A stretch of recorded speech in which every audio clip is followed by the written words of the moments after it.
దేవుని యొక్క మహాకృపను బట్టి ఈరోజు కూడా దేవుని యొక్క మనసు తెలుసుకోవడానికి దేవుడు మనందరినీ కూడా ఈ విధంగా సజీవ లెక్కలో వచ్చి తన సహవాసానికి మనందరినీ తీసుకొచ్చినందుకు మనం ఎల్లప్పుడూ కూడా దేవునికి కృతజ్ఞంగా జీవించాలి. ప్రియ దేవుని సంగమా, లాస్ట్ ఫ్రైడే మనం ఏం క్లాస్ విన్నామేమో గుర్తుందండి?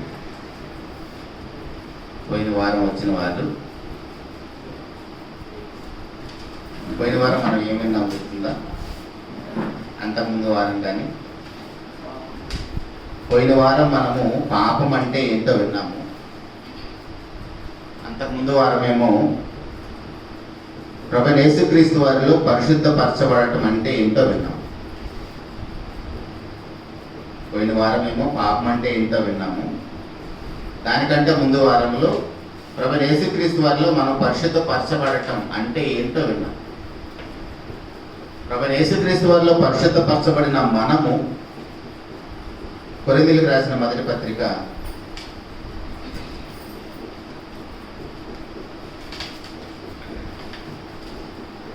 1వ అధ్యాయంలో 2వ వచనంలో కొరింథీలో ఉన్న దేవుని సంగమునకు అనగా క్రీస్తు యేసునందు పరిశుద్ధపరచబడిన వారై పరిశుద్ధులుగా ఉంటకు పిలువబడిన వారికి. ఈరోజు మనము పైనేమో కొరింథీలో ఉన్న దేవుని సంగమునకు, అంటే సంఘము అంటే ఏంటంటే క్రీస్తు యేసునందు ఎవరైతే పరిశుద్ధపరచబడతారో వాళ్ళు సంఘము. దానితో పాటు పరిశుద్ధపరచబడిన వారు ఎలా జీవిస్తే సంఘము? పరిశుద్ధులుగా జీవించాలి. ఇప్పుడు పైనేమో మనము క్రీస్తు యేసునందు పరిశుద్ధపరచబడటం అంటే ఏంటో అంతకుముందు వాళ్ళు విన్నాం. దాన్ని కొనసాగింపుగా ఈరోజు మనము పరిశుద్ధులుగా జీవించడం అంటే ఏంటో నేర్చుకున్నాం. అది 2 వారాలు అయింది కాబట్టి మనము పరిశుద్ధులుగా ఎలా చేయబడ్డాము మనందరూ తెలుసు. ప్రభువైన యేసుక్రీస్తు వారి యొక్క రక్తములో మనమందరం కూడా నీటి ద్వారా పాప క్షమాపణ కోసం బాప్తిసం పొందాము. ఆ రోజు మన పాఠంలో కూడా నయమాన్ ఎవరైతే ఉన్నాడో సైన్యాధిపతి, ఆయనకున్న కుష్టు రోగము యోర్దాను నదిలోకి వెళ్ళి ఆయన శుద్ధుడవమని ఎలీషా గారు చెప్పినప్పుడు అక్కడికి వెళితే ఆయన శుద్ధుడు అవుతాడని ఆయనకి నమ్మకం లేకుండానే వెళ్ళి శుద్ధుడయ్యాడు. అయితే ఆయనకున్న కుష్టు రోగం కంటే భయంకరమైనది మన పాపం. సో ఈ పాపాన్ని ప్రభువైన యేసుక్రీస్తు వారి రక్తంలో మనం కడుక్కొని పరిశుద్ధపరచబడ్డాం. తర్వాత బాప్తిస్మంలో మనకి పేతురు గారు చెప్తున్నారు, నిర్మలమైన మనస్సాక్షి వస్తుంది. సో మన జీవితంలో ఇన్ని విషయాలు జరిగినప్పుడు బాప్తిస్మం ద్వారా ప్రభువైన యేసుక్రీస్తు వారి రక్తంలో మనం పరిశుద్ధపరచబడటం వల్ల మనకి ఎంత మేలు జరిగిన తర్వాత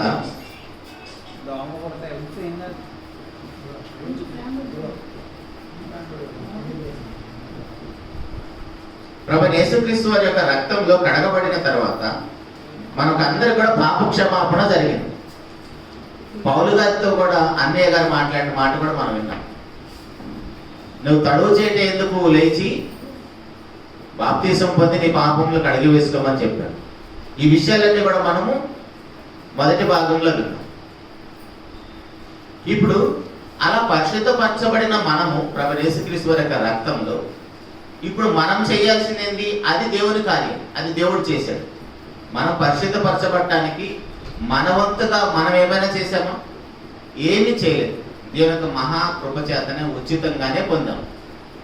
మనం చేసినల్లా ఏంటంటే దేవుని సేవకుల ద్వారా సువార్త విని మన పాపమని గుర్తించి ప్రభువైన యేసుక్రీస్తు వారి యొక్క రక్తమే నా పాపానికి పరిష్కారం అని గుర్తెరిగి వెళ్ళి బాప్తిసం పొందాం. అదే మనం చేసింది. దానికోసం మనం రూపాయి ఖర్చు పెట్టింది లేదు, ఏం లేదు. అది ఉచితంగా పొందుకున్నాం. అయితే ఇప్పుడు మనం చేయాల్సింది ఏంటంటే అది దేవుని కార్యం, అది దేవుడు చేశాడు. ఇప్పుడు మనం ఏం చేయాలి? పరిశుద్ధపరచబడిన మనము పరిశుద్ధులుగా జీవించాలి. ఇప్పుడు ఆయన పరిశుద్ధపరచాడు కాబట్టి మనము ఆ జీవితాన్ని అలా వదిలేస్తే మరల పాపంలోకి వెళ్ళిపోతాం. ఇప్పుడు మనం చేయాల్సిన పని ఏంటంటే పరిశుద్ధులుగా జీవించాలి. మనకు అర్థమవటం కోసము మళ్ళీ చాలామంది దేవుని పిల్లలకి క్రైస్తవేతరులకు కూడా హార్ట్ ఆపరేషన్ అవుతూ ఉంటుంది, పెద్ద పెద్ద సర్జరీలు జరుగుతూ ఉంటాయి. ఈ హార్ట్ ఆపరేషన్ అయిన వాళ్ళ పరిస్థితి, హార్ట్ ఆపరేషన్ అయింది కదా అని వదిలేస్తారా? ప్రతి నెల డాక్టర్ ఏదైతే కోర్స్ ఇస్తాడో ఆ కోర్స్ అంతా వాడాలి. భోజనం కంటే ఎక్కువ టాబ్లెట్లు మింగాలి పాపం వాళ్ళు. అన్ని మింగితేనే, ఆ కోర్స్ అంతా వాడితేనే చేసిన ఆపరేషన్ నిలబడుతుంది, లేదంటే ఫెయిల్ అయిపోతుంది, లేదంటే మరలా వారు చనిపోయే ప్రమాదం. ఆపరేషన్ అయిపోయింది కదా అని వదిలేసి ఊరుకుంటే ఎంత ప్రమాదము. ప్రభువైన యేసుక్రీస్తు వారి రక్తంలో పరిశుద్ధపరచబడిన మనము, ఆ పేషెంట్ ఎలాగైతే మెడిసిన్ వాడుతున్నాడో అలాగనే మనము కూడా పరిశుద్ధులుగా జీవించడానికి దేవుడు ఏం చెప్పాడో అవి ఖచ్చితంగా చేసి తీరాలి. అప్పుడే మనం పరిశుద్ధులుగా జీవించగలుగుతాం. అలా కాకుండా మనం ఒకవేళ నిర్లక్ష్యం చేస్తే మనం పరిశుద్ధపరచబడి ఉపయోగం లేదు. మనకు తెలిసి ఎన్నోసార్లు మనం విన్నాం, మనల్ని ఆయన ఏదో ఒక ₹1,00,000 పెట్టో, 10,000 పెట్టో, లేదా ఒక 10 లక్షలు పెట్టో, 10 కోట్లు పెట్టో మనల్ని కొనుక్కోలేదు, తన సొత్తుగా చేసుకోలేదు. ఎలా మనం ఆయన సొత్తు అయ్యాము? అమూల్యమైన రక్తంతో కొనబడ్డాం. ఆ విషయం ఎప్పుడు మనం మర్చిపోకూడదు. ఎవరైతే బాప్తిసం పొందామో, ఒకవేళ పొందబోతున్నారు భవిష్యత్తులో కూడా, వాళ్ళందరూ గుర్తుపెట్టుకోవాల్సిన విషయం ఏంటంటే, ప్రభువైన యేసుక్రీస్తు వారి యొక్క రక్తంతో మనం కొనబడ్డామంటే ఆయన సొత్తు అయ్యాం, ఆయన ఆస్తి అయ్యాం, మనం ఆయన సంపద అయ్యాం, ఆయన జనాంగం అయ్యాం. ఇప్పుడు ఆయన జనాంగమయం, ఆయన సొత్తు అయ్యామంటే మన కోసం ఆయన చేసింది ఏంటంటే ఆయన అమూల్యమైన రక్తంతో మనల్ని కొనుక్కున్నాడు. అది ఎప్పుడు మర్చిపోకూడదు. అంత అమూల్యమైన రక్తంతో మనల్ని కొన్నాడంటే మన మీద అంత గొప్పవాళ్ళమని కాదు, దాంట్లో దేవుని యొక్క మహా ఉచితమైన ప్రేమను చూడాలి. దేవుని యొక్క ప్రేమ అక్కడ మనకు అర్థం కావాలి. సహజంగా మనం ఎవరెవరిని ప్రేమిస్తాం? మన అనుకున్న వారిని, లేదా వాళ్ళ వల్ల మనకి ఏదైనా మేలు జరుగుతుంది, వాళ్ళ వల్ల మనకి ఏదో లాభం వస్తుంది అనుకున్న వారిని మనము మనస్ఫూర్తిగా ప్రేమిస్తాం. దానికోసం చాలా ప్రయాసపడతాం. వాళ్ళ దృష్టి ఎలాగైనా నా మీద పడాలి. దానికోసం దేవుడు ఏం చేయలేదు. మన పాపపు జీవితాన్ని ఆయన గుర్తించి మనల్ని ఎలాగైనా తన యొద్దకు తెచ్చుకోవటం కోసం మనమే ఆయన్ని రక్షకుడిగా గుర్తించాము కాబట్టి ఆయన మనల్ని తన రక్తంతో కొనుక్కున్నాడు. ఆ విషయం ఎట్టి పరిస్థితుల్లో మనం మర్చిపోకూడదు. ఒకవేళ మర్చిపోతే మనం పరిశుద్ధులుగా జీవించలేము. ఎందుకు ఈ విషయాన్ని పదే పదే జ్ఞాపకం చేస్తున్నానంటే, బైబిల్లో కూడా మనకి ప్రభువైన యేసుక్రీస్తు వారి యొద్దకు వ్యభిచారం చేస్తూ పట్టుబడిన ఒక స్త్రీని తీసుకొస్తారు. నిజానికి ఆ సమయంలో ఆమె చంపబడే స్థితి. ఆ నేరం చేస్తూ పట్టుబడితే ధర్మశాస్త్రం ప్రకారం రాళ్లతో కొట్టి చంపాలి. ఇప్పుడు అక్కడ ప్రభువారు చేసిన కార్యం ఏంటిది? దేవుడు చేసిన కార్యం ఏంటిది? ఆమె ప్రాణం పోకుండా కాపాడాడు. ప్రభువారు ఏం చెప్పారు? మీలో ఎవరైతే పాపం చేయరో ఆమె మీద రాయేయమంటే ఒక్కరు కూడా రాయి వేయడానికి సాహసం చేయలేదు. ఇప్పుడు ఆమె రక్షించబడింది, ఆ మరణం నుంచి రక్షించబడింది. ఇప్పుడు ఆమె చేయాల్సింది ఏంటి? ప్రభువారు ఏమన్నాడు? అమ్మా, ఎవరు నీ మీద రాయి వేయలేదంటే ఎవరు వేయలేదు ప్రభువారు. ఇప్పుడు ప్రభువారు ఏమన్నాడు? నేను కూడా నిన్ను ఏం చేయను, ఇక మీదట నువ్వు పాపం చేయకుండా బ్రతకాలి. సో ఇప్పుడు ప్రభు చేసింది ఏంటిది? తన ప్రాణం పోకుండా కాపాడాడు, రక్షించాడు. ఇప్పుడు ఈమెం చేయాలి? పాపం చేయకుండా బ్రతకాలి. అర్థమవుతుందా? బాప్తిసం పొందిన మన జీవితం ఎలా ఉందో? మనం పరిశుద్ధులుగా జీవించాలంటే దేవుడు చేసే కార్యం అయిపోయింది, చేసేసాడు. సర్వ మానవాళికి రక్షణ కార్యం సంపూర్తి చేయబడింది. ఇప్పుడు ఆ రక్షణ కార్యంలో అడుగు పెట్టిన మనం చేయాల్సింది ఏంటంటే మనం పరిశుద్ధులుగా జీవించాలి. ఇప్పుడు ఆమె రక్షించబడింది కాబట్టి, ఆ మరణం నుంచి తప్పించబడింది కాబట్టి దేవుడు నన్ను కాపాడేశాడు అని తన ఇష్టం వచ్చినట్లుగా మరలా పాప జీవితంలోకి అడుగు పెట్టింది అనుకోండి, నష్టం ఎవరికి? ఆమెకే నష్టం. గుడ్డివారిని దేవుడు ప్రభువారు బాగు చేశాడు. చూడవలసింది ఎవరు? స్వస్థత పడినవాడు. కుంటి వాళ్ళని బాగు చేశాడు. నడవలసింది ఎవరు? 5,000కి దేవుడు భోజనాన్ని సిద్ధం చేశాడు. 5,000 మందికి భోజనం చేయవలసింది ఎవరు? దేవుడు చేసే కార్యం చేస్తూనే ఉన్నాడు. ఇక్కడ మనం గుర్తించాల్సిన విషయం ఏంటంటే మనం చేయాల్సిన విషయము మర్చిపోతున్నాం. అసలు ఆలోచనే మనకు ఉండదు. దేవుడి దగ్గరికి వెళ్ళిపోయి మనం ఎప్పుడు ఏదో ఒకటి అడుగుతూనే ఉంటాం, కానీ దేవా నాకు అది చెయ్యి ఇది చెయ్యి అని. ఆయన చేసేది చేస్తూనే ఉన్నాడు, మనం అడిగినా అడగకపోయినా. కాబట్టి మనం ఇంకా 6 నేల మీద బ్రతికున్న ఇంత వయసు మనందరికి వచ్చింది. ఇప్పుడు మనం ఏం చేయాలని ఏ రోజైనా ఆలోచిస్తామా? దేవుడి దగ్గరికి వచ్చి కనీసం మోకాళ్ళు వేసినప్పుడు నాయనా నేను ఏం చేయాలని ఏ రోజైనా అడిగామా? కనీసం మన పిల్లలు కూడా చూడండి, వాళ్ళకి ఏమీ తెలియదు. మనం అది చేయదు ఇది చేయొద్దు, అలా ఉండాలి ఇలా ఉండాలి, అలా మాట్లాడకూడదు ఇలా మాట్లాడకూడదు అని చెప్తుంటే వాళ్ళకి మహా చిరాకు వస్తుంది. మనతో మాట్లాడటానికి కూడా ఇష్టపడరు వాళ్ళు. అలాంటి పిల్లల విషయంలో మనం ఎలా బాధపడతాము? ఏ రోజైనా మన పిల్లలు వచ్చి అమ్మా నేను ఎలా ఉండాలి, నాన్న నేను ఎలా మాట్లాడాలి, నేను ఎవరితో స్నేహం చేయాలి ఒక్కరోజైనా అడుగుతారా? అలా అడగాలని కోరుకుంటాం మనం. అలా అడిగితే అసలు మన ఆనందానికి హద్దులు ఉండదు.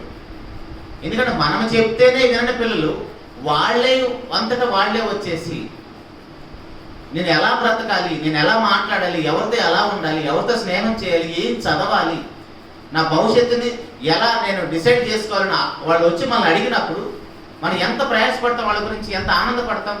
మనకు తెలిసినా తెలియకపోయినా తెలిసిన వాళ్ళందరి దగ్గరికి వెళ్ళిపోయి మంచి కౌన్సిలింగ్ ఇప్పిస్తాం. వాళ్ళు అడగరు మనల్ని, వాళ్ళ జీవితాలు పాడైపోతా ఉంటాయి. అట్ ద సేమ్ టైం మన జీవితాలు కూడా చూడండి, సంఘంలోకి అడుగుపెట్టే మన పేరు మాత్రమే ఉన్నది, కానీ నిజంగా మనం క్రైస్తవులమేనా? సంఘమేనా? సంఘం అంటే అబ్రివేషన్ ఏంటండి?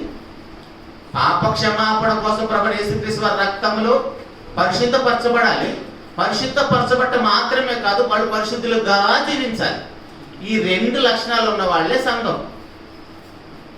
అక్కడ పెద్ద సంఘం ఉందండి, మీరు చాలా చిన్న సంఘం, అక్కడికి ఇన్ని వేల మంది వస్తారండి. మీ దగ్గర కొద్ది మందే ఉంటారండి. కొద్ది మంది ఉన్నా వేల మంది ఉన్నా అంత సంఘం ఏమి కాదు. అర్థమవుతుంది? ఈ 2 లక్షణాలు ఉన్న వాళ్ళే సంఘం. ఆదివారం చక్కగా తలస్నానం చేసుకొని తెల్లబట్టలు వేసుకొని బైబిల్ చేతిలో పట్టుకొని మరి దేవదూతల్లాగా మనం చర్చికి వెళ్ళిపోయినంత మాత్రాన, సమాజానికి అలా కనబడినంత మాత్రాన దేవుడికి మనం అలా కనబడము. ఎందుకంటే ఇంకా చాలా మంది బాప్తీసాలు పొందని వారు కూడా ఉంటారు సంఘంలో. బాప్తిసం పొందకుండానే సంఘానికి క్రమం తప్పకుండా కొన్ని సంవత్సరాల తరబడి వస్తూనే ఉంటారు. మరి వాళ్ళ విషయంలో దేవుడు ఎలా చూస్తాడు? వీళ్ళు నిజంగా నా బిడ్డే, వీళ్ళు చనిపోతే నా దగ్గరకు వస్తాడు, అలాంటి ఆలోచన ఉంటుందా దేవునికి? మనం ఏంటంటే బాప్తిసం పొందటానికి కూడా భయపడతాం. బాప్తిసం పొందటానికే, ఉచితంగా వచ్చేదాన్ని పొందటానికే, ఉచితంగా దేవుడిచ్చే రక్షణ పొందటానికే భయమైనప్పుడు నెక్స్ట్ మనం ఏం చేయాలి? మనమే పరిశుద్ధులుగా బ్రతకాలి. దానికోసం దేవుడు పరిశుద్ధాత్మ సహాయం ఇస్తాడు, దానికోసం వాక్యాన్ని ఇస్తాడు, హృదయ వాక్యాన్ని నింపడానికి సేవకులను ఇస్తాడు, పరిశుద్ధుల సహవాసాన్ని ఇస్తాడు. అన్ని దేవుడి సైడ్ నుంచి అన్ని ఇస్తాడు. కానీ మనం ఏం చేయాలి? పరిశుద్ధులుగా జీవించడానికి మన వంతుగా మనము ప్రయాసపడకపోతే మనం బాప్తిసం పొందిన ఉపయోగం ఉంది. కాబట్టి ప్రియ దేవుని సంఘమా, ఎవరు సంఘం అండి? ఎవరు సంఘం అంటే ఎవరైతే పరిశుద్ధపరచబడ్డారో, పరిశుద్ధులుగా జీవిస్తారు, వాళ్ళే సంఘం. చాలా మంది దారుణం ఏంటంటే, కొంతమంది మాట్లాడతారు, నేను కూడా విన్నాను, నేను పలానా పని చేయబోతున్నాను, ఇక్కడ దేవుడు నన్ను కాపాడితే, ఆయన చిత్తమైతే నన్ను కాపాడతాడంటాడు. నీ అంతటా నువ్వే పాపం చేయడానికి అడుగులు వేస్తున్నావు. నీ అంతటా నువ్వే చెప్పకూడదు. నేను విన్న మాటలు, అక్కవాళ్ళు కూడా ఉన్నారు కాబట్టి, ఈ కార్యం జరగకుండా దేవుడు నన్ను ఆపొచ్చు కదా అంటాడు.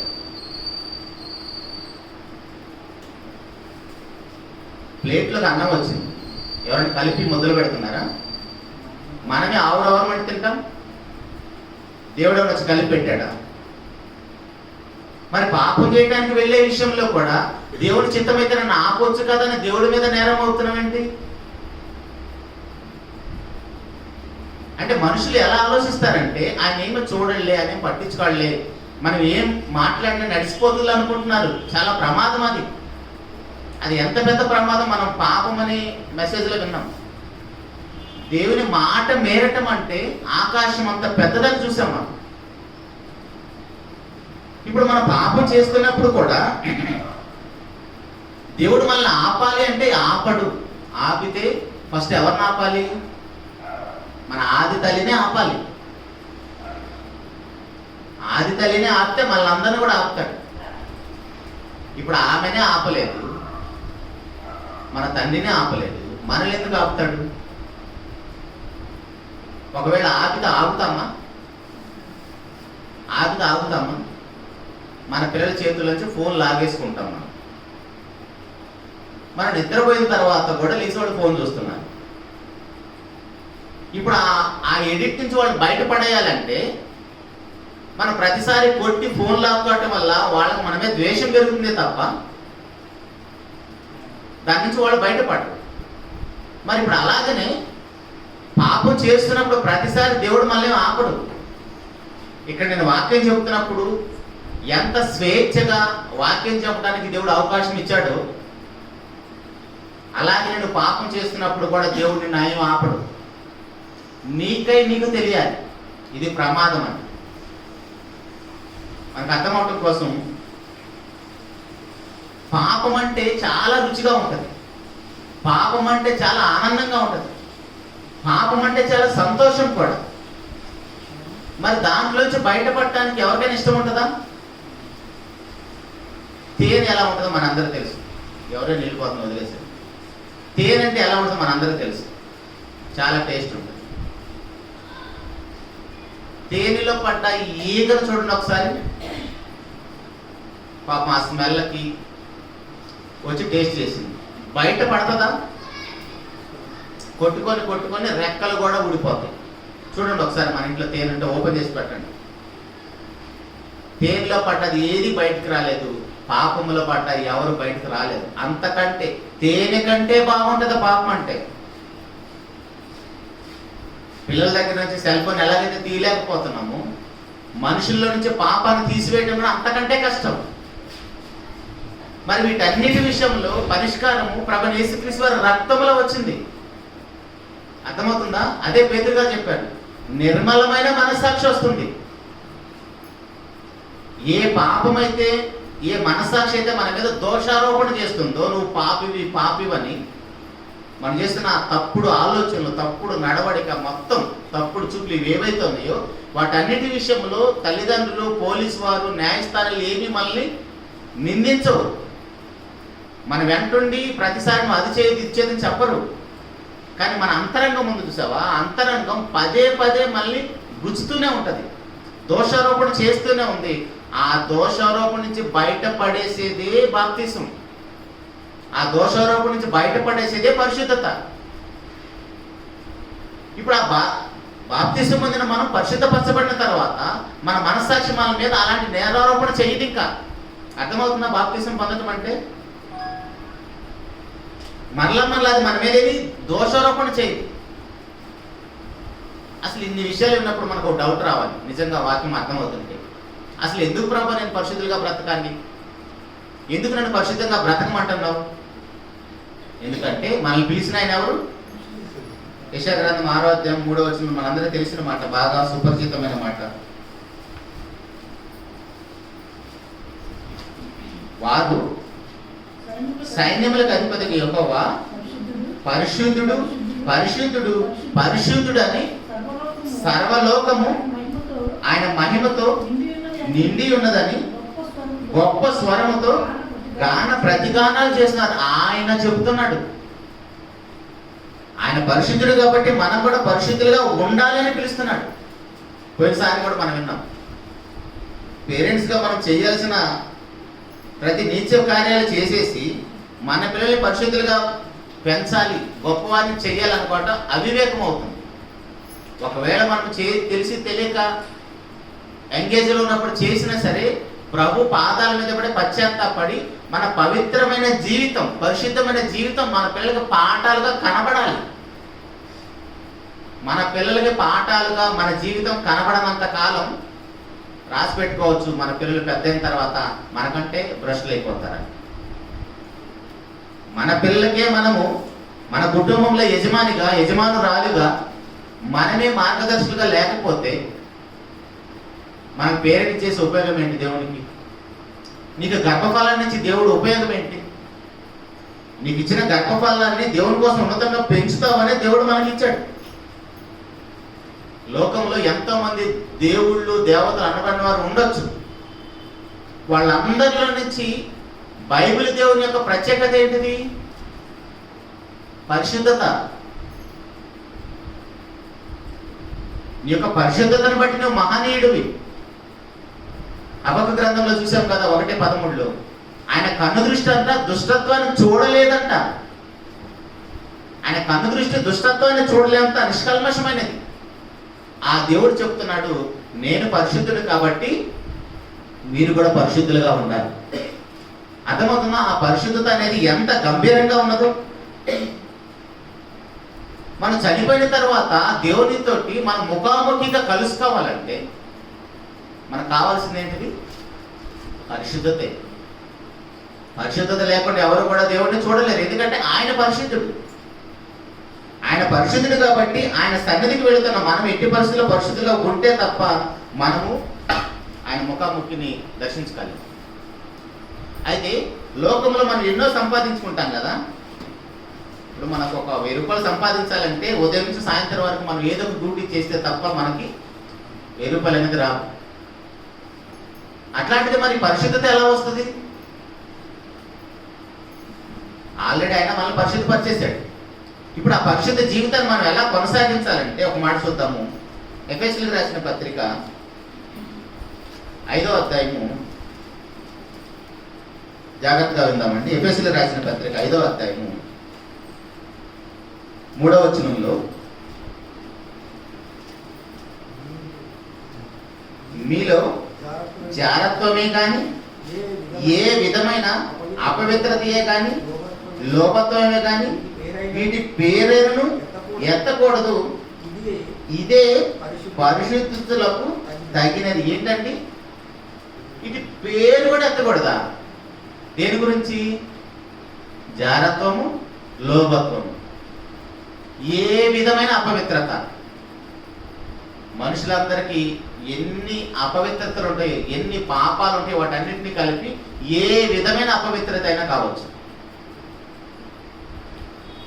లేదండి నేను అసలు జారత్వం జోలి, వ్యభిచారం జోలి వెళ్ళను, అసలు నాకు లోభత్వం అంటే తెలుసు కదా, పిసిని కొడతాను, లోబి, నాకు అలాంటి లక్షణాలు ఏమీ లేదు. ఏ విధమైన అపవిత్రత అయినా సరే అది ఏది మన నోట ఉచ్చరింపకూడదు. ఒక మాట ఆలోచించేయండి జాగ్రత్తగా. ఈ వ్యభిచారం కానీ జాగ్రత్తగా ఇవేం మనం చేయటం లేదండి, మంచిదే, దేవుని స్తోత్రం. ఆ మాటలు వినటం లేదా? వేరే వాళ్ళు ఎవరో దాని గురించి మాట్లాడుకుంటుంటే నీ చెవి ఇవ్వట్లేదా? దాని గురించి నువ్వు ప్రస్తావించట్లేదా? మనకు తెలిసిన వాళ్ళు ఎవరినో ఏదో సంథింగ్ ఇల్లీగల్ కాంటాక్ట్స్ ఉందండి, నీకేంటి ఉంటే? ఎందుకు ఆ ప్రస్తావన తీసుకొస్తున్నావు? ఎందుకు దాని గురించి మాట్లాడుతున్నావు? ఎందుకు పదే దాని గురించి వినటానికి ఇష్టపడుతున్నావు? సో ఆ లక్షణం ఏదో మనల్ని ఆకర్షిస్తుంది. ఒక అయస్కాంతం తీసుకొని అయస్కాంతం దగ్గరకు ఒక పేపర్ తీసుకురండి, అంటుకుంటుందా? అయస్కాంతం దగ్గరకు ఒక పేపర్ తీసుకొస్తే అంటుకుంటుందా? అంటుకాదు. అదే అయస్కాంతం దగ్గరకు ఒక ఇనుప ముక్కను తీసుకొస్తే అంటుకుంటుంది, ఆకర్షిస్తుంది.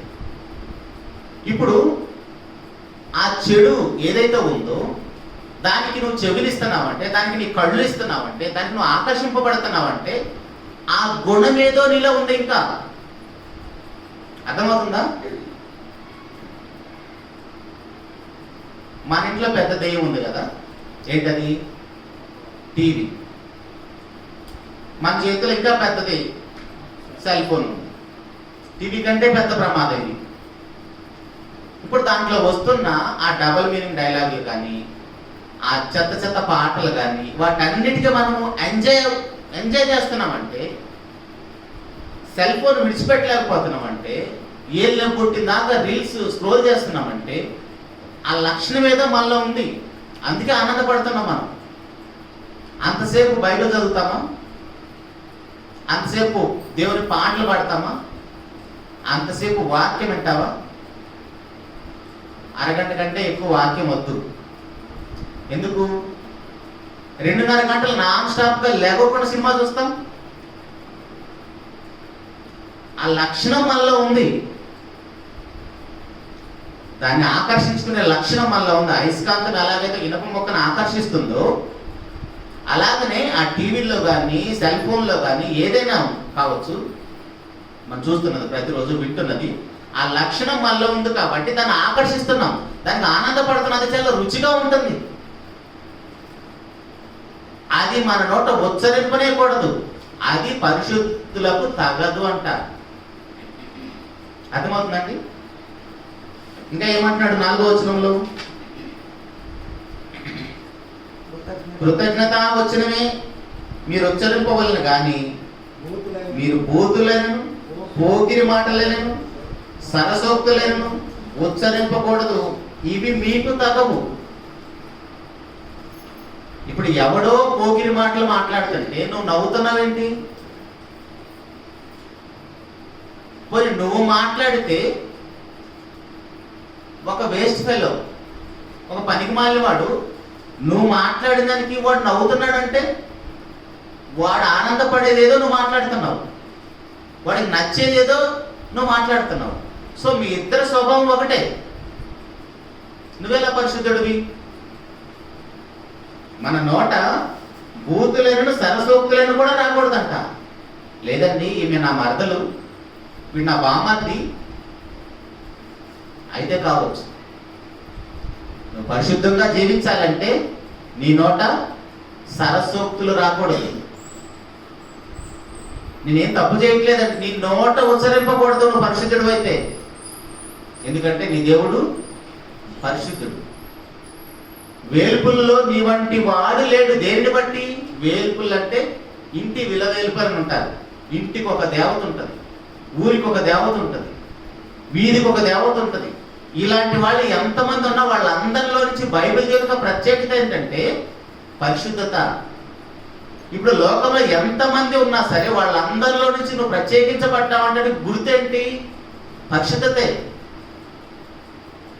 సో మన నోట బూతులను, సరసోక్తులను, అలాంటి పోకిరి మాటలను ఏమీ ఉండకూడదు. వ్యభిచారి అయినను, అపవిత్రుడైనను, విగ్రహారాధికుడైన లోబి అయినను. పిసినిగొట్టుతనం అనేది విగ్రహారాధనతో పోలుస్తున్నాడు దేవుడు. ఎంత ప్రమాదమో చూడండి. ఒకవేళ మనలో ఎవరికి అలాంటి లక్షణం ఉంటే ఈ క్షణమే మానుకోవాలి. పిసినిగొట్టుతనం అది విగ్రహారాధన దేవుడు ఎంత అసహించుకుంటాడో దాంతో సమానం. ఇక్కడ మనకు ఒక మాట డౌట్ రావచ్చు, లేదంటే నేను ఈ వ్యభిచారం కానీ, ఈ జారత్వం కానీ, పోగిన మాటలు కానీ ఇలాంటివి ఏమి నా నోట రావు, నువ్వు వినకూడదు కూడా. అలా మాట్లాడుకున్న దగ్గర నువ్వు ఉండకూడదు కూడా. ఆ సహవాసం నీకు పనికిరాదు. సో ఇలా పరిశుద్ధపరచబడిన మనకి హెబ్రీ పత్రిక 10వ అధ్యాయం 24వ వచనంలో చెప్పబడిన మాట ఒకసారి గుర్తుపెట్టుకుంటే జ్ఞాపకం చేసుకుందాం. కొందరు మానుకొనుచున్నట్టు సమాజంగా కూడట మానక ఒకరికొకడు హెచ్చరించుకొని ఆ జన్మ సమీపించుకొని మరి ఎక్కువగా కూడుకోవాలి. ఎందుకు ఎక్కువగా కూడుకోవాలి? మనం ఆదివారం వచ్చిన వాళ్ళు ఆదివారం వస్తే సంఘం నిండిపోతారు, బయట కూడా చేసుకుంటున్నాం. మరి శుక్రవారం వస్తే వాళ్ళు సగం మంది కూడా ఉండలేదు. అంటే అర్థం ఏంటంటే మనకి ఆయన సహవాసం అంత పెద్దగా అవసరం లేదు. ఇప్పుడు వారం అంతా మనం లోకంతో సహవాసం చేసి ఆదివారం ఒక్కరోజు దేవునితో సహవాసం చేస్తే, పరిశుద్ధులతో సహవాసం చేస్తే మనం పరిశుద్ధులుగా జీవించగలుగుతామా? సో మనము ఎంత ఎక్కువగా పరిశుద్ధులతో సహవాసం కలిగి ఉంటే ఆటోమేటిక్గా మనం కూడా పరిశుద్ధులుగా మారడానికి అవకాశం ఉంటుంది. మనం లోకంలో 6 రోజులు దేవునితో దేవుని యొక్క ప్రజలతో కాకుండా వేరే వాళ్ళతో సహవాసం చేసి ఉద్యోగ వ్యాపారాలు, కాలేజీలో, చదువుల్లో ఆదివారం ఒక్కరోజు దేవుని సన్నిధిలో గడిపితే ఈ 6 రోజుల చెత్త అంతా నింపుకున్నాం కదా బ్రెయిన్లో, మన హృదయంగా నింపేసుకున్నాం కదా. అసలు వాక్యం వెళ్ళటానికే ఖాళీ లేదు. ఆల్రెడీ మనకి సెల్ ఫోన్లో మెమరీ కార్డు ఉంటుంది కదా, అది మొత్తం నింపేసాము. ఇంకేదైనా ఎక్కించగలుగుతామా? ఉన్నదాన్ని తీసేసి చెప్తా ఉంటుంది. ఉన్నదాన్ని తీసేస్తే కొత్తది ఎక్కుతుంది. ఆల్రెడీ మన హృదయం నుండి చెత్త ఎక్కించుకున్న తర్వాత అది ఎలా పోతుంది? మనకి వాక్యం అనేది మన హృదయంలోకి వెళ్ళకపోతే మనం పరిశుద్ధులుగా జీవించలేదు. అందుకే లాస్ట్ క్లాస్లో మనం విన్నాం కదా, 119వ కీర్తన 11, 12 వచనాలు. యవనస్తులు దేని చేత తమ నడతను శుద్ధిపరచుకుంటారు? నీ వాక్యమును బట్టి. హృదయం నిండా వాక్యం ఉన్నది కాబట్టి నేను పాపం చేయను అంటున్నాడు. హృదయం నిండా వాక్యం ఉన్నవాళ్ళు పాపం చేయరు. ఎవరికి వాళ్ళ వ్యక్తిగతంగా మనం పరిశీలన చేసుకోవాలి మన హృదయంలో ఏమున్నదో. కాబట్టి దేవుని సంగమా, పాపం అనేది ఎంత రుచిగా ఉంటుందో, ఎంత ఆనందంగా ఉంటుందో, ఎంత ఆహ్లాదకరంగా ఉంటుందో. ఇప్పుడు మనందరికి కూడా చెరుకులు తినే అలవాటు ఉంటుంది కదా. ఆ చెరుకు మొక్క జస్ట్ నోట్లో వేసుకొని 2-3 సార్లు నవ్వులు ఊచేస్తామా? నవ్వుతానే ఉంటాం. నవ్విలే కొద్ది టేస్ట్ ఉంటుంది. అది మొత్తం పిప్ అయిపోయిన తర్వాత ఊసేస్తాం. పాపం అనేది కూడా అలాగనే ఉంటుంది. నవ్విలే కొద్ది ఇంకా టేస్ట్ వస్తుంది, పాపం చేసే కొద్ది ఇంకా ఇంట్రెస్ట్ వస్తుంది. అందుకే ప్రసంగి గారు మాట్లాడుతూ యవనస్తులతో ముఖ్యంగా ప్రసంగి గ్రంథము 11వ అధ్యాయము 8వ వచనంలో 9వ వచనం, యవ్వనుడా నీ యవనమందు సంతోషపడము, నీ యవన కాలమందు నీ హృదయమును సంతుష్టిగా ఉండనిమ్ము, నీ కోరిక చొప్పునను నీ దృష్టికి ఇష్టం చొప్పునను ప్రవర్తింపము. అయితే వీటన్నిటిని బట్టి దేవుడు నిన్ను తీర్పులోకి తెచ్చినని జ్ఞాపకం ఉంచుకో. మన ఆనందానికి దేవుడు అడ్డు కాదు. మన తల్లిదండ్రులు మన ఆనందానికి అడ్డు కాదు. నువ్వు ఎవరితో సహవాసం చేస్తున్నా, ఎవరితో తిరుగుతున్నా, ఏమి చూస్తున్నా, నాయన జాగ్రత్త. ఎందుకు జాగ్రత్త చెప్తారు? భౌతికంగా కన్న తల్లిదండ్రులు, సమాధి వరకు ఉన్న బంధం ఉన్న తల్లిదండ్రులే ఇంత జాగ్రత్త తీసుకుంటుంటే లైఫ్ లాంగ్, జీవితకాలం, అసలు అంతమనేదే లేని బంధం ఉన్న దేవుడు మన విషయంలో ఎంత జాగ్రత్త తీసుకుంటాడు. దాని విషయంలో చెప్తున్నాడు యవనస్తులకి, నాయన యవనుడా నీ ఇష్టం వచ్చినట్లు బ్రతుకు, కాకపోతే తీర్పు అనే ట్యాక్స్ లైట్ వేసుకొని తిరుగు. తీర్పు అనే ట్యాక్స్ లైట్ వేసుకొని తిరిగితే నీ యవన కాలం అనేది ఎలాంటిదంటే ఒక అంధకారం అనుకో. నీ యవన కాలం అనేది ఒక అంధకారం అనుకో. ఆ అంధకారంలో ఒక చీకట్లో నువ్వు నడుస్తున్నప్పుడు రాళ్ళు తగలొచ్చు, గుంతలు ఉండొచ్చు, మెట్లు ఉండొచ్చు, నువ్వు పడిపోవచ్చు. సో ఇప్పుడు అంధకారం అనే యవన కాలంలో నువ్వు అడుగుపెట్టినప్పుడు దేవుని యొక్క తీర్పు అనే ట్యాక్స్ లైట్ వేసుకొని తిరుగు. దేవుని యొక్క తీర్పు అనే ట్యాక్స్ లైట్ వేసుకొని తిరిగితే నీకు ఏదున్నా తెలిసిపోతుంది స్పష్టంగా. నువ్వు ఎక్కడా పడిపోవు. నీ స్వేచ్ఛకి, నీ ఆనందానికి దేవుడు ఎప్పుడు అడ్డుపడడం చెప్తున్నాడు. కాకపోతే నాయన వీటన్నిటిని బట్టి దేవుడిని తీర్పులను తీసుకుని వస్తాడని జాగ్రత్త కూడా అంటున్నాడు. ఏమండి ఇన్ని విషయాలు చెప్తున్నారు, అసలు ఇది సాధ్యమేనా? మనం బ్రతకగలమా? ఇంత పరిశుద్ధంగా బ్రతకగలమా? ఈ చెత్తంతా వినకుండా, ఈ చెత్తంతా చూడకుండా మనం పరిశుద్ధంగా బ్రతకగలమా? బ్రతికితేనే దేవుని సన్నిధిలో అడుగు పెడతాం. అర్థమవుతుందా? దానికి మాదిరి ప్రభువైన యేసుక్రీస్తు వారి యొక్క జీవితం.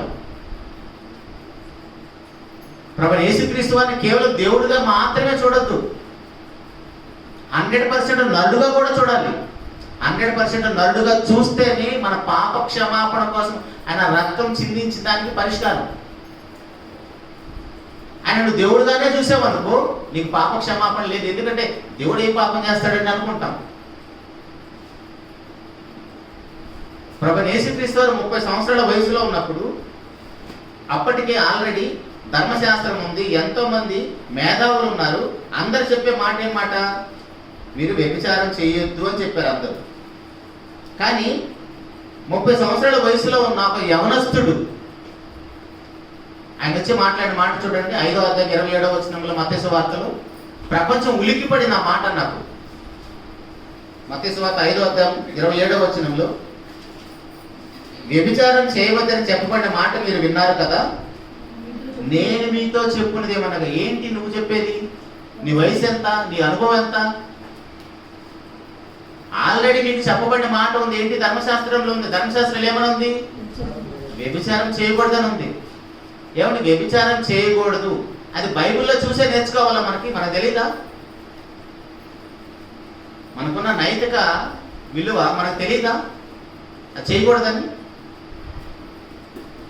కానీ క్రొత్త నిబంధన ప్రభువైన యేసుక్రీస్తు వారి యొక్క బోధ చూడండి ఎలా ఉందో.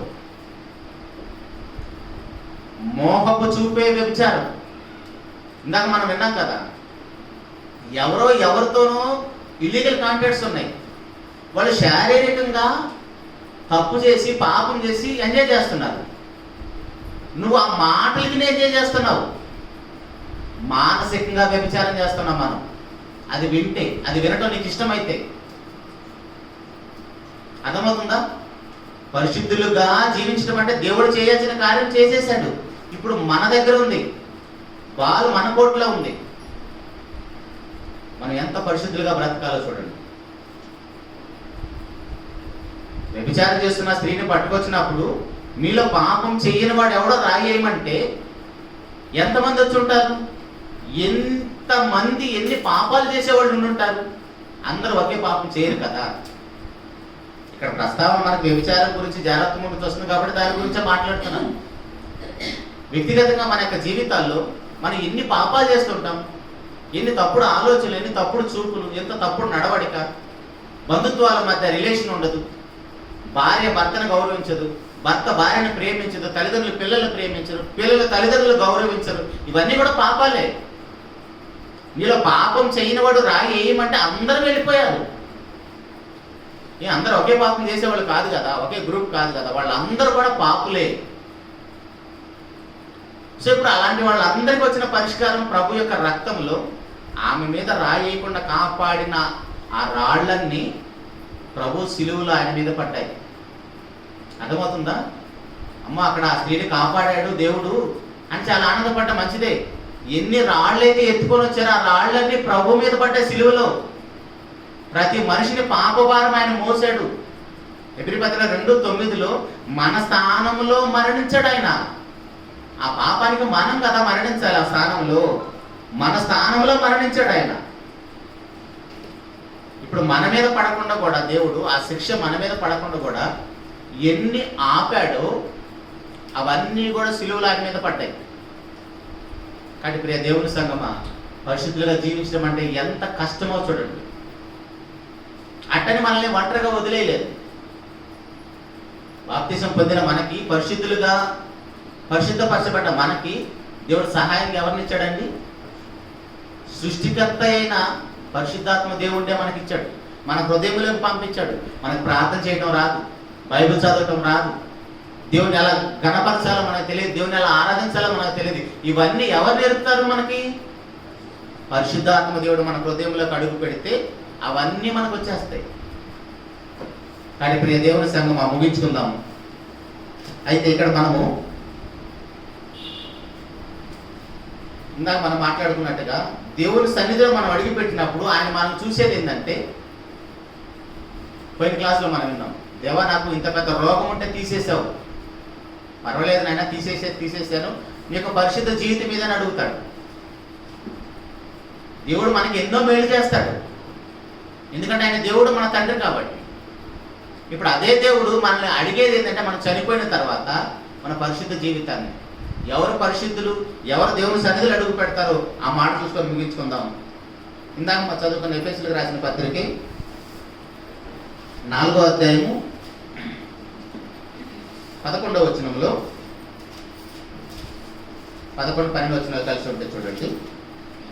మనం అందరము విశ్వాస విషయంలో దేవుని కుమారునికి వచ్చిన జ్ఞాన విషయంలోను ఏకత్వం పొంది సంపూర్ణ పురుషుల మగు వరకు, అనగా క్రీస్తునకు కలిగిన సంపూర్ణతకు సమానమైన సంపూర్ణత గలవారి మగు వరకు ఆయన ఇలాగ నియమించను. ఏంటండి? ఎవరు దేవుని సన్నిధిలో అడుగు పెడతారు? ప్రభువైన యేసుక్రీస్తు వారి యొక్క జీవితానికి సమానంగా మన జీవితం వస్తే తప్ప మనకు పరలోక ప్రవేశం లేదు. జరిగే పని అని అంటావా? సరే ఆలోచించేయండి, మనుషులకి ఇది సాధ్యమేనా? మనము పరలోకంలో అడుగు పెడతామా లేదన్నది మనకే తెలిసిపోతుందండి. మనం పరలోకంలో అడుగు పెడతామా లేదన్నది మన వ్యక్తిగత జీవితం మనకే నేర్పుతుంది. ఏమంటే ఆయన దేవుడు కదా, ఆయనకు సాధ్యము సమస్తము, మనకెలా సాధ్యము? ఆయన దేవుడితో సమానంగా మన పరిశుద్ధ జీవితాన్ని ఎలా కొనసాగించగలుగుతాము అన్నప్పుడు మనకు వస్తున్న డౌట్కి పౌలు గారు ఏమంటున్నారో చూడండి ఒకసారి. కొరింథీయులకు రాసిన మొదటి పత్రిక 11వ అధ్యాయం మొదటి వచనములు, మీరు అంత పరిశుద్ధంగా బ్రతకడం చాలా కష్టం అనుకుంటున్నారు కదా. యేసుక్రీస్తు ప్రభు యొక్క మరణ సమాధి పునరుద్ధాల వాక్యం గురించి మాట్లాడుతుంటే అంత పరిశుద్ధంగా ఎవరు బ్రతుకుతారు అనుకుంటున్నారు కదా. నేను క్రీస్తును పోలి నడుచుకుంటున్న ప్రకారము మీరు నన్ను పోలి నడుచుకోండి. ఎంత పెద్ద స్టేట్మెంట్ అండి ఇది! జరిగే మాటేనా అసలు అది? మన పిల్లలకు చెప్పగలమా, రే నువ్వు నన్ను చూసి బ్రతకడానికి పరలోకం వస్తుంది, అమ్మా నువ్వు నన్ను చూసి బ్రతుకు తల్లి నీకు పరలోకం వస్తుంది, దేవుడు పరలోకం ఇస్తాడని మన పిల్లలకు మనం చెప్పగలమా?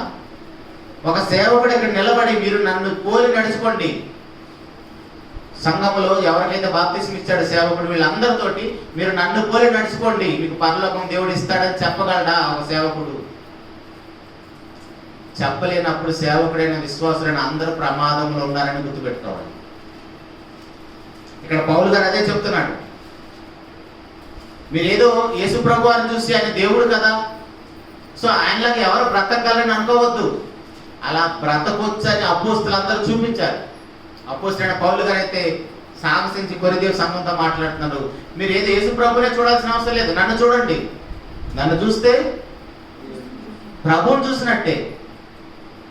ఒకసారి ఇంటికి వెళ్ళిన తర్వాత అత్త ముందు నిలబడి చూడండి, మనమే కనపడతామా వేరే వాళ్ళు కనపడతారా?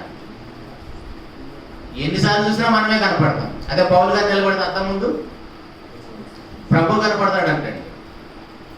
అత్త ముందు పౌలు గారు నిలబడితే ప్రభు కనపడుతున్నాడంట. ఎందుకంటే సమాజానికి ఏం చెప్తున్నాడు? మీరు నన్ను పోలి నడుచుకోండి, నన్ను పోలి నడుచుకోండి అంటే పౌలు గారు ఎవరు కనపడుతున్నారు? క్రీస్తు ప్రభు వారు కనపడుతున్నారు. అద్దం ముందుకు వెళ్ళిన ప్రతిసారి గుర్తుపెట్టుకుందాం. మనం అద్దం ముందుకు వెళ్ళకుండా మన జీవితం గడవదు కదా. ఎన్నిసార్లు వెళ్తాం రోజుకి?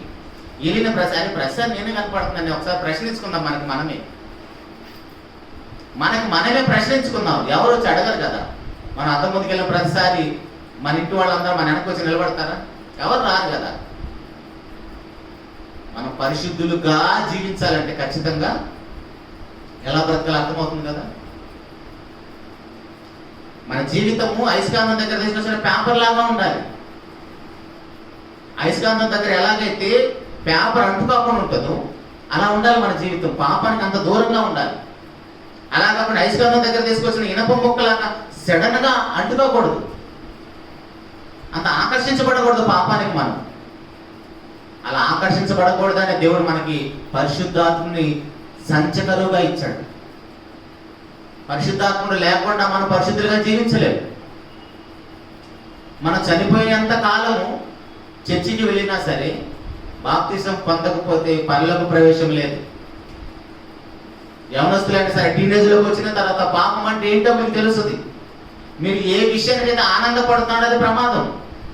డాక్టర్లు చెప్తారు, మీరు రుచిగా తింటున్నారంటే ప్రమాదం.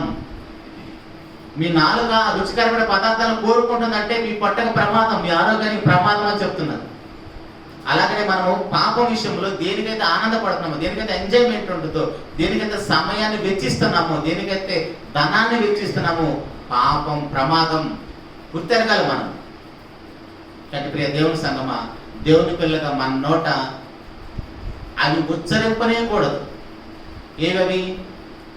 పోకిరి మాటలైన, బూతులైన, సరసూకులను మీకు తగవు.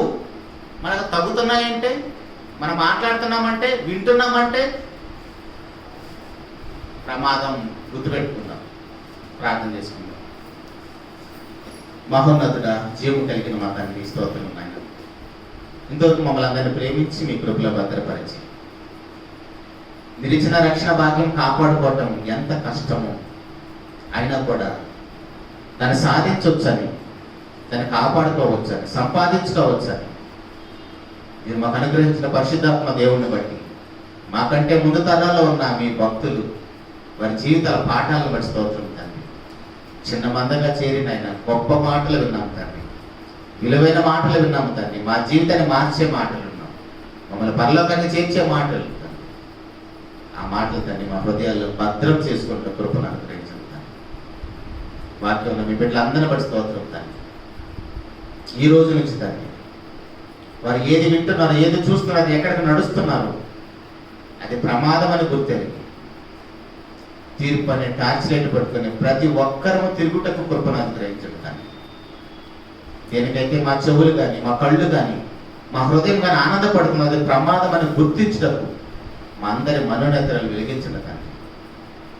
నేను అల్పుడనే నేను మీ సమాజం ఎదుట నిలబడి మీ మాటలు పంచుకడిపించిన భాగ్యాన్ని పడి స్తోత్రం తండ్రి. ఏమైనా ఆలోచనగా అసందర్భంగా మాట్లాడితే నేను క్షమించున్నాను. ఎందుకంటే మీకు వాక్యం నాకు నేర్పడతాను. నేను బ్రతుకుతూ నా కుటుంబాన్ని బ్రతికిస్తాను. శరీరంలో ఉన్నంతకాలం తండ్రి ఈ మాటలు వివరించడానికి అవకాశాన్ని కల్పించినాను. ఒక స్థానిక సంఘంలో తండ్రి మీ సన్నిధిలో చేర్చబడిన మీ బిడ్డలందరి విషయం ప్రార్థిస్తున్నాం. ఆయన కృపలో జ్ఞాపకం చేసుకుంటాను. బాప్తిసం పొంది పరిశుద్ధపరచబడిన ప్రతి ఒక్క బిడ్డ కూడా తండ్రి పరిశుద్ధులుగా జీవించటం కృపను అనుగ్రహించండి. ఇంకా బాప్తిసం పొందకుండా అపవాదిక రాజ్యంలో మరణ భయంలో అంధకార సంబంధమైన అధికారంలో మీ బిడ్డలు ఎవరైతే ఉన్నారో దాన్ని వారందరి విషయం ప్రార్థిస్తున్నాం తండ్రి. కృపలో జ్ఞాపకం చేసుకుంటాను. మీ బిడ్డలందరూ కూడా తండ్రి వారి పాపులని గుర్తెరిగి పాపానికి పరిష్కారం ప్రభువైన యేసుక్రీస్తు వారి యొక్క రక్తం చిందించబడిందని దాన్ని ఆశ్రయించడం సిలువ ఎద్దకు చేర్చమని మీ బిడ్డలందరి విషయం విజ్ఞాపన చేస్తున్నాం. కృపలో జ్ఞాపకం చేసుకున్నాం. ఈ సంఘానికి ఆయటకు మీరు ఏర్పాటు చేసిన అన్నగారిని బట్టి సంఘ పెద్దలందరిని బట్టి స్తోత్రాలు చెల్లించుకుంటాం. సమస్త మహిమ ఘనత ప్రభావాలు మీకు ఆరోపిస్తుంది. ఒక ప్రియ కుమారుడు మా ప్రభువైన యేసుక్రీస్తు వారి ఘనమైన నామంలో ప్రార్థించి అడిగి పొందుకొని ఉన్నాము తండ్రి. ఆమేన్. అందరూ పొందడానికి థాంక్యూ.